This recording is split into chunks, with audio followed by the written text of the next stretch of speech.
I still remember the smell of that October morning. Coffee, burnt toast, the sound of Jake arguing with Lily over who got the window seat. Normal things.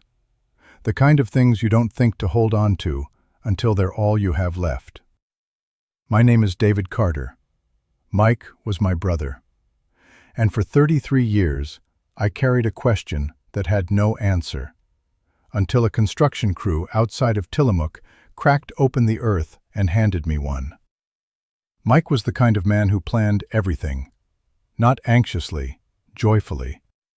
He kept a little notebook in his jacket pocket where he wrote down things like, "Good diner off Route 6, or "Lily likes the window, always give her the window." He noticed people. He remembered them. Sarah was quieter, careful in a way I didn't fully understand back then. She had this habit of scanning a room when she walked in, not rudely, just checking. I thought it was shyness. I thought a lot of things that turned out to be wrong. There's something I didn't know about Sarah's past back then. Something she'd never told Mike's side of the family.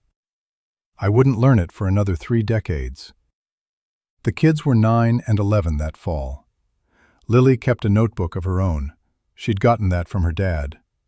She wrote about school, about dreams, about a boy in her class who she claimed she hated but mentioned on almost every page. Jake collected rocks. Actual rocks, labeled in marker, kept in a shoebox under his bed. He'd been trying to convince Mike all week to stop somewhere near a creek so he could look for basalt. That Sunday, October 13th, 1991, Mike loaded the SUV while the kids ate cereal. Sarah packed sandwiches and a thermos of apple cider. I know this because I was there. I'd stopped by that morning to drop off a toolbox Mike had borrowed. I almost went with them. That thought has lived in my chest for 33 years, like a splinter too deep to reach. Mike waved from the driveway. Sarah smiled and told me not to work too hard. Lily was already in the window seat. Jake was holding his empty shoebox, hopeful. I watched them pull out onto the street and turn left toward the highway. I went inside and poured myself the rest of their coffee. I never saw them again. The call came Tuesday evening. A Forest Service worker had spotted their SUV on a gravel road near a lake, about 40 miles east, a road that didn't lead anywhere most people would go on purpose. Doors unlocked, food still on the back seat, the stereo playing low, some AM station neither Mike nor Sarah would have chosen. No sign of struggle, no note, no footprints leading anywhere that made sense. Just gone. Police assumed they'd gone hiking and gotten lost. It happens in those forests. Happens more than people want to admit. Search teams went out for 3 weeks. Dogs, helicopters, volunteers with orange vests walking grid patterns through the trees. Nothing.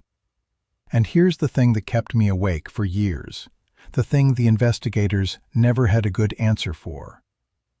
The car had been parked carefully, pulled to the side, wheels straight, engine off, not abandoned in panic, not left in a hurry.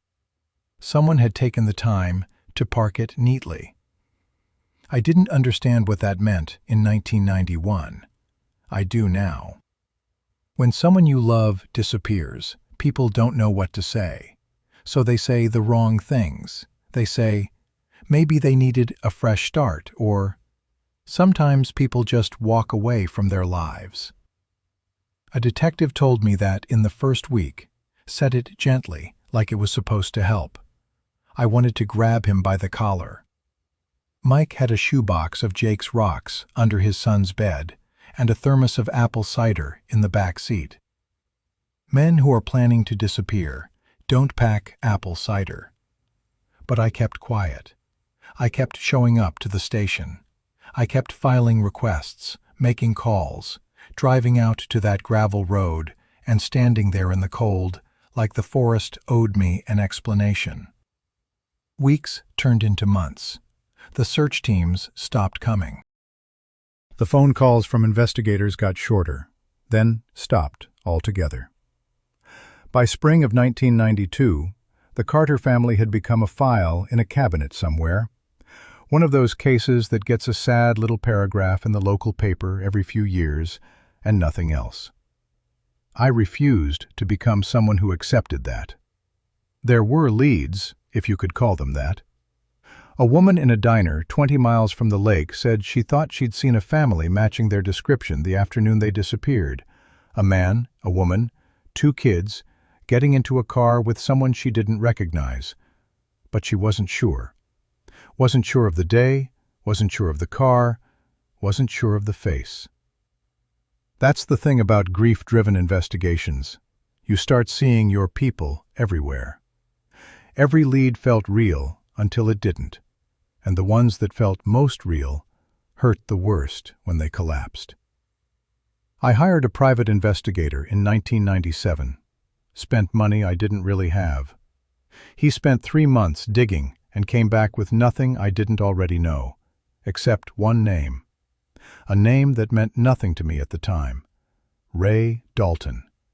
He'd found it connected to Sarah through old records, an engagement that had ended years before she met Mike.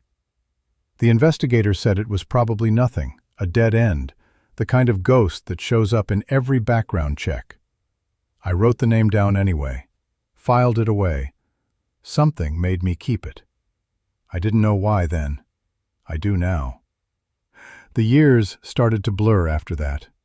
I moved twice, changed jobs, watched the world shift around me while I stayed frozen in October 1991. People would ask, carefully, the way people ask questions they're not sure they want answered, whether I'd ever considered that maybe the family was gone and I needed to let go. I never answered that directly. Because the honest answer was this. Letting go felt like agreeing that they had never mattered enough to keep looking. And I couldn't do that to Mike. I couldn't do that to those kids. What I didn't know, what I couldn't have known, was that somewhere not too far from where I was quietly falling apart, a man named Ray Dalton was waking up every morning and carrying something so heavy it had slowly bent him into a different shape. He wasn't looking for answers. He already had them. And he had decided a long time ago that the world was never going to hear them. What he didn't count on was a highway construction crew and a backhoe on a Tuesday morning in 2024. I got the call on a Wednesday morning in late March 2024. I was making coffee, the same burnt toast and coffee kind of morning, which felt wrong later, felt like some cruel joke the universe was telling, when my phone rang and a detective from Tillamook County introduced herself and asked if I was sitting down. I told her I'd been sitting down for 33 years. She didn't laugh. She just said they'd found something, and she needed me to come in. I drove 3 hours on autopilot. I don't remember most of that drive. I remember a truck stop somewhere near the halfway point where I pulled over and sat in the parking lot for 20 minutes with the engine running, not crying, not thinking, just existing in that strange, suspended space between before and after, because some part of me already knew. Not the details, not the how or the where or the why, but the shape of it, the way you know a storm is coming before the sky changes color. I pulled back onto the highway and kept going. The construction crew had been clearing ground for a new highway rest area on what used to be an old farm property, abandoned for decades, overgrown, the kind of place nobody looks at twice. A backhoe operator hit something solid about 4 feet down where there shouldn't have been anything solid. He thought it was old foundation at first. It wasn't. It was a concrete room, sealed from the outside, about the size of a large garden shed. Airtight, hidden. Built by someone who knew exactly what they were doing and didn't want it found. The detective told me this slowly, watching my face the way people watch faces when they're delivering the kind of news that changes the shape of a person permanently. They found 4 bodies inside, arranged side by side, wrapped carefully, not thrown, not hidden in panic, but placed. The detective used that word twice. Placed.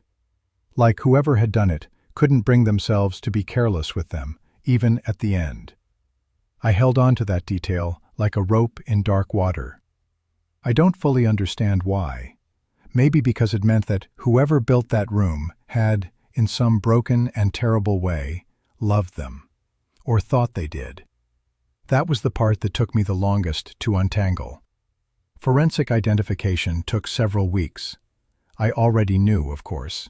But there's knowing, and there's being handed a piece of paper that makes it official, that turns 33 years of searching into a date on a report.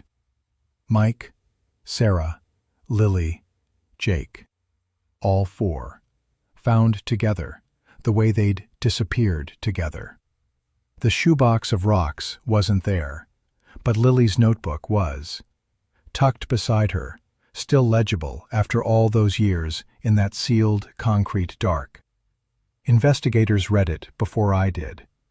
They called me about one entry in particular, an entry near the back, written in her careful 11-year-old handwriting, that mentioned a man she called Uncle Ray. And there was something else. Scratched into the concrete wall near the door, at about shoulder height, scratched deep, like it had taken effort, like whoever wrote it needed it to last, were 6 words. I had to keep them safe. I stood in that detective's office and read those words off a photograph, and felt something I still don't have the right name for. Not rage, not grief. Something older and colder than both. Because those 6 words were not a confession of violence. They were a confession of something almost worse, of a man who had decided, on his own, without asking, that he knew what was best for a family that wasn't his, and had been catastrophically, irreversibly wrong. Ray Dalton. I'd had that name in a notebook for 27 years, written in my own handwriting, circled once, filed away in a drawer I opened less and less as time went on. When the detective said it out loud in that office, something moved in my chest like a gear that had been stuck for decades, finally catching. I didn't tell her about the notebook right away. I just sat there and let the name settle over me like cold water. And I thought about the private investigator I'd hired in 1997, who'd told me it was probably nothing. Probably nothing. I thought about those 2 words a lot since then. Sarah had been engaged to Ray Dalton before she met Mike. The detective laid this out carefully, like she was building something fragile on a table between us. They'd dated for almost 3 years, gotten engaged, and then Sarah had ended it. The official story, the one Ray had told people at the time, was that they'd grown apart, mutual, amicable, clean. But the detective had been digging since the bodies were found, and the story underneath that story was different. Sarah hadn't left Ray because things had faded. She'd left because of his cousin, a man named Tommy Dalton. And here's where the thing I thought I understood started to come apart in my hands. Tommy Dalton had been fixated on Sarah for years, not on Ray's behalf, on his own. A quiet, persistent, deeply unsettling fixation that had apparently started before the engagement ended and continued long after. There were no formal police reports. This was the late 80s, early 90s, and the machinery for taking that kind of threat seriously barely existed, especially in rural Oregon. But there were accounts.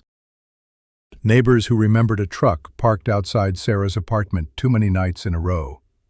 A coworker who remembered Sarah asking her once, very quietly, whether she thought it was possible for someone to follow a person without them being able to prove it. Small things. The kind of things that don't look like evidence until you're looking backward. Sarah had never told Mike the full extent of it. I've spent a lot of time sitting with that fact. She'd mentioned Tommy once, apparently. Mike had told me years before the disappearance that Sarah had a complicated history with someone from her past, and I hadn't pressed because it wasn't my business. I wish I had pressed. I wish I had asked the right question at the right moment. But we don't get to go back and ask the questions we missed. We only get to live in the shape of their absence. What investigators pieced together was this. Sometime in the weeks before that October weekend, Tommy Dalton's behavior had escalated. Something had shifted in him, a trigger investigators could never fully identify, and Sarah had become genuinely afraid. Not anxious, not uneasy.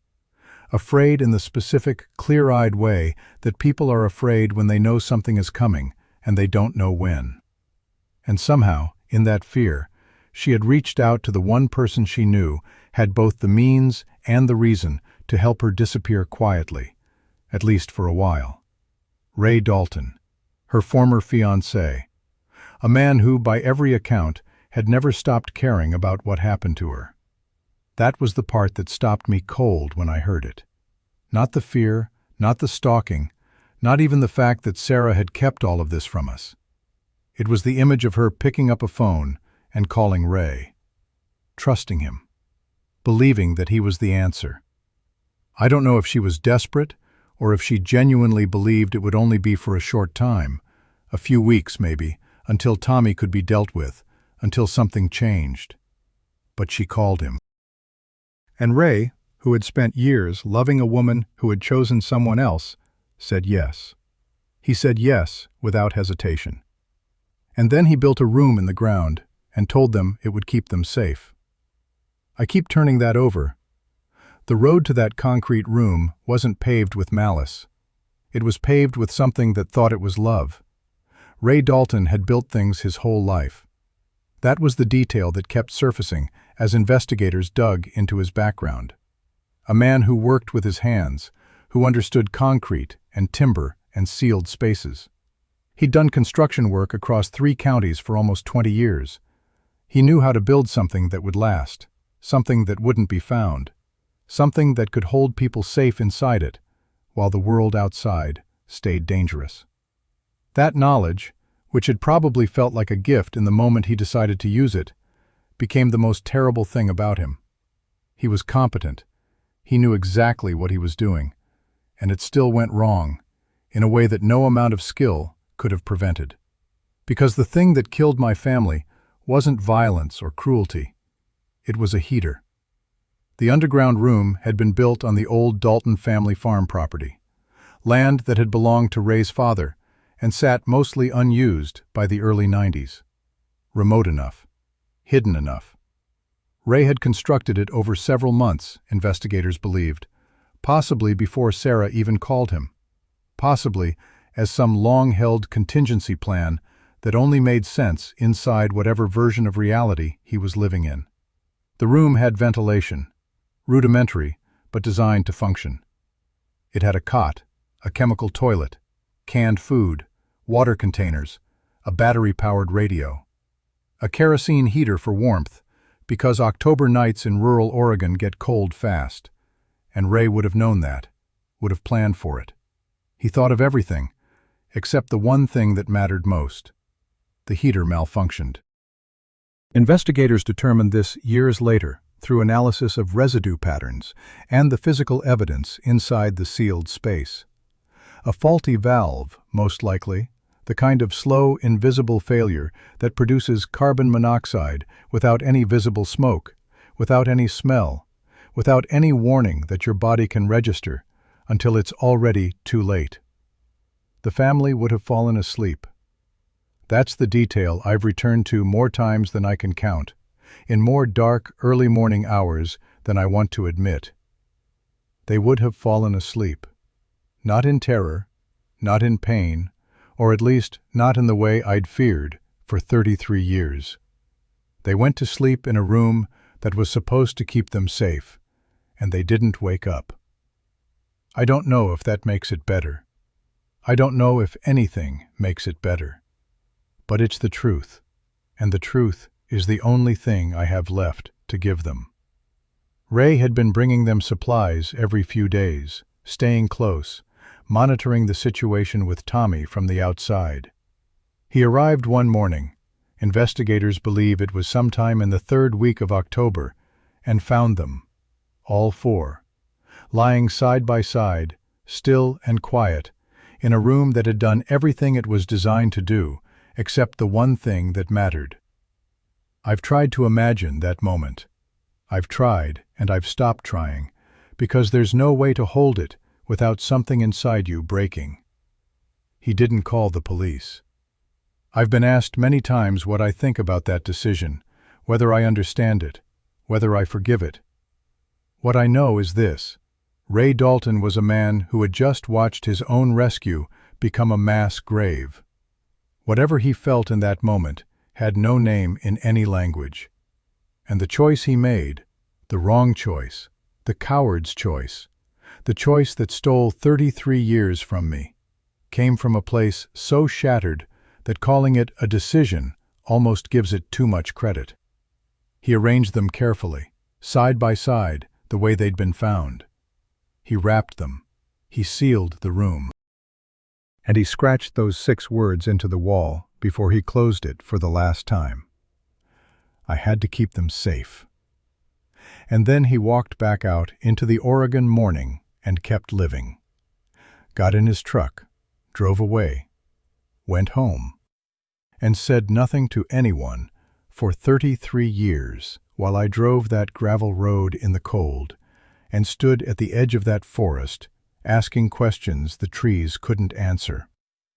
While I hired investigators and filed reports and circled a name in a notebook and put it in a drawer, while Lily's notebook sat in the dark beside her, and Jake's empty shoebox sat under a bed in a house we eventually had to sell, and Mike's little jacket notebook, with its careful observations about diners and window seats, went into a box I still haven't been able to open. Tommy Dalton died in a bar fight 2 years later, in 1993. The circumstances were never fully resolved. Officially ruled an altercation that got out of hand. The other party never conclusively identified. Investigators looking at the case in 2024 noted certain details that suggested the fight may not have been as random as it appeared. They noted that Ray Dalton had no verified alibi for that night. They noted it carefully and quietly, and moved on, because Ray Dalton, by that point, was already beyond the reach of any courtroom.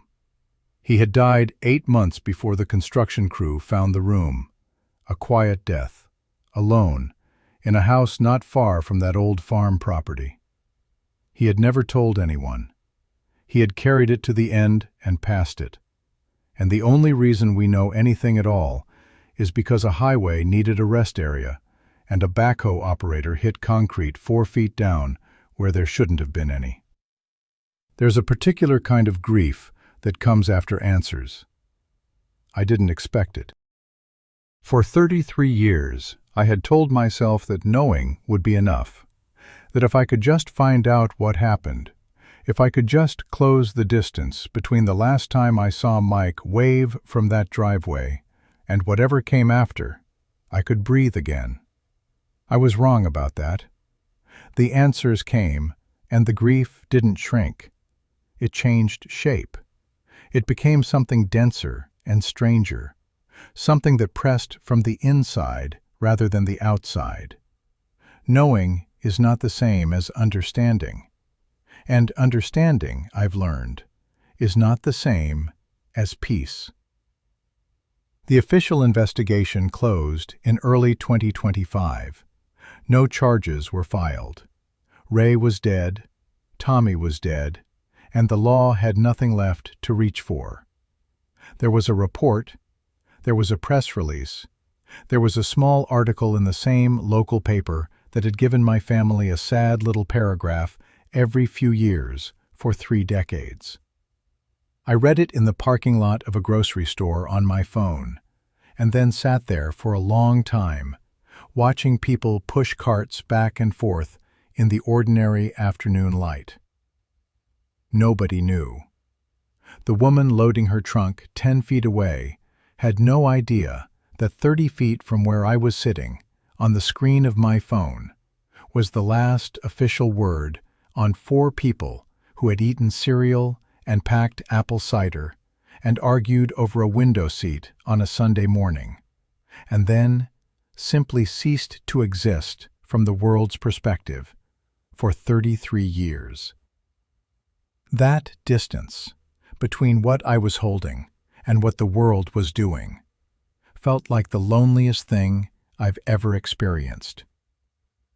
We buried them in April, a small service, family only, on a gray Oregon morning that couldn't decide between rain and mist, and settled on both. I had thought about what I would feel standing at that graveside for so long, across so many years and so many versions of how I imagined it might happen, that the actual moment felt both enormous and strangely quiet. Like a sound you've been straining to hear for decades that turns out, when it finally comes, to be softer than you expected. I read something from Mike's jacket notebook, one of the entries I'd finally been able to open the box and find. It said, "Good morning. Lily picked wildflowers from the roadside. Jake found a piece of quartz. Sarah laughed at something I said, and I didn't catch it in time. We'll ask her later." He never got to ask her later. That's the line that undoes me every time. The casual certainty of later. The way we build our whole lives on the assumption of it. Lily's notebook was returned to me after the investigation closed. I've read it twice, and I don't think I'll read it again. Not because it's painful, though it is, but because I want to hold it the way she left it, without wearing it down with too much looking. She wrote about her dad the way kids write about people they love without knowing they love them yet, as a fact of the world, as furniture, as weather. She wrote about Jake stealing her colored pencils. She wrote about a dream she'd had about a horse. Near the back, in that entry investigators had flagged, she wrote about Uncle Ray bringing them food and telling them it wouldn't be much longer. She wrote that he seemed sad. An 11-year-old girl in a concrete room underground noticed that the man who put her there seemed sad. I've thought about what kind of child sees that clearly in the dark. The kind of child Mike and Sarah raised. That's the answer. I think about Ray Dalton sometimes in ways that surprise me. Not with forgiveness. I'm not built for that, not yet, maybe not ever, and I've stopped performing a piece I don't feel. But with something I can only describe as exhausted recognition. He was a man who loved someone in the wrong direction, at the wrong scale, with the wrong tools. He built a room when what was needed was a phone call to the police. He chose secrecy when what was needed was noise, exposure, the bright, uncomfortable light of official intervention. Every choice he made was the wrong one. And he made each of them, I think, genuinely believing he was protecting someone. That's not an excuse. It's not even close to an excuse. But it's the truth. And the truth is the only place I know how to stand anymore. The gravel road is still there. I drove it last fall, 33 years after the first time I drove it looking for answers. The lake is the same. The trees are the same, or close enough. There's a rest area now, off the highway a few miles west. Clean concrete and vending machines, and a little plaque that says nothing about what's buried in the history of that ground. I stood at the edge of the lake for a while, and listened to the water, and thought about Mike's notebook entry. We'll ask her later. And about Jake's quartz, and about Lily noticing sadness in the dark. And about Sarah scanning every room she walked into with those careful, quiet eyes. I thought about the apple cider, still in the thermos in the back seat of a car parked neatly on a gravel road. and about how the music was still playing when they found it. Some AM station, low and crackling. Nobody ever found out what song it was. I like to think it was something good. I like to think they were listening to something they loved in the last ordinary moment before everything changed. I don't know if that's true, but I'm going to keep thinking it anyway. Because after 33 years of nothing, a man is entitled to one small mercy he chooses for himself. They're together now. That's what I come back to on the worst nights, when the answers feel heavier than the questions ever did. They're together, the way they always were. Mike with his notebook, Jake with his rocks, Lily with her careful handwriting, Sarah with her eyes that knew how to read a room. I couldn't bring them home while they were living, but I brought them home in the end, and some nights that's enough. Some nights it almost is. If you stayed with me through all of this, through every part of this story, all the way to the end, then you already know that these aren't the kinds of cases that let you go easily. The ones that stay with you. The ones you think about on quiet mornings when you're making coffee and the house is still. If that's the kind of story you came here for, then subscribe. There are more of them. Cases that hid in plain sight for decades. Families that deserved better than silence.